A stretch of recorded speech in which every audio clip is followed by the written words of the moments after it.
Joe, what would it mean to you if Nick Chubb wins the rushing title? Oh, it'd be cool, man. Talk about a guy that deserves something like that. Get some credit where it's due. He's the same guy every day. He runs his tail off, doesn't say anything, doesn't complain, just does his job. And I mean, I'd be really excited for him, man.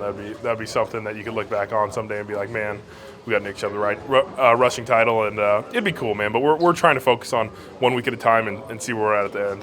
Do you know when the last time the Browns back led the league in rushing? I think it was 1968. There you go. Yeah. So this subject has been broached before. No, I just saw that online somewhere. As a unit, though, what does it mean to be able to? You said it would be great for Nick. What would it mean for you guys to be able to do that? Oh, it's cool. I think everybody would have a hand in that. But it'd be one of those things that, like I said, you could talk about. And we're trying not to focus on it right now. It's one of those things where we're 3 games away. That's almost a quarter of the season. So you still have a while to go, and there's a lot of good running backs out there. So we're just focused each week and see what happens, and hopefully getting wins and him getting yards will add up to the title. You're going that way when you're blocking for him, but out of the corner of your eye, what do you see sometimes when you're blocking that way and Chubb goes by? Yeah. Like we had the long one in the game this week. Kind of ran. They jumped offside, so it was a little confusing on the left, but he kind of runs off your butt, and you kind of look, and you're like, I don't think anybody's there, and then he makes someone miss, and he's running down the middle. Most of the time, I'm like, get in the end zone, but he does a good job of getting as many yards are there, if not more. He's just explosive. You see his size, you see his power, and then you see his breakaway speed, and I don't think people are ready for that, even if they've watched it on tape before. Is there Chubb-specific blocking, or is it maybe the scheme, of course, fits what Nick does, and you don't even think about? No, I think Nick. You can call it gap scheme, you can call it zone scheme, you can call it outside zone, you can call it toss, crack. He does everything well. It's pretty impressive, And honestly, Kareem does too. Like both of them are elite runners in the NFL, and so it's fun to have both those guys back there. Do you think Nick cares about any of this? He wouldn't tell you he does if he does. I work out with him every Wednesday morning, and I.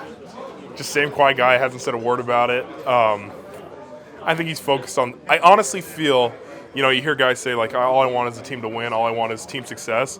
And I'm willing to bet Nick truly does want just team success, and he would trade wins and everything for yards and touchdowns. And it's just a credit to him, man. If you get a team of 53 Nick Chubbs, like, you're going to be doing something right. In terms of team success, you guys are on a 4-1 run right now. Does that put the Browns in a good place? Is there too much that's happened in the season for the Browns to be in a good place, and you're still looking for a good place? I think we're still working towards a good place. I think obviously we'd want to be 5-0 in this little span.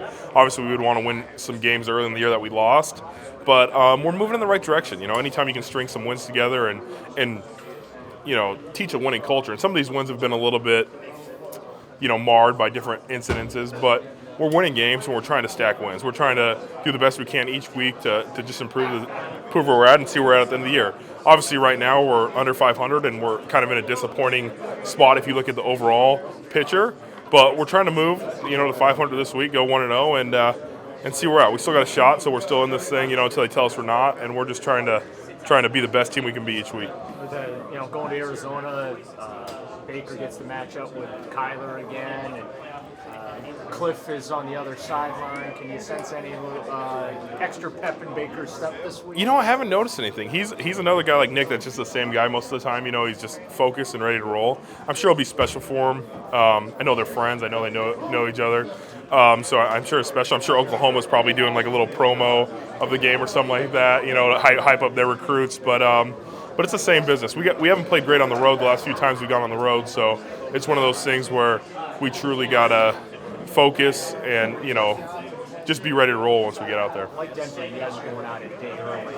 I'm curious. You mentioned you haven't played well on the road recently. Do you think that might help you guys a little bit getting out there like on Friday? I hope so. We went out to San Fran the day before and we didn't play well, and we went out a day early to Denver and we didn't play well. So that's 2 games in a row. So hopefully we can figure it out and understand.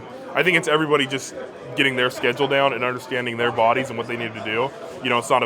It's not a fun trip. You're not shopping. You're not doing things like that. You go out to dinner with your guys on Friday night, but you're focused on Saturday. It's the same Saturday schedule. You know, you do what you need to do. We do the meetings, we do our walkthroughs, we have our meetings at night. It's all those things. You know, still watching film if you're one of those people that watches film. It's just doing your job to the best of your ability so you're ready to play on Sunday.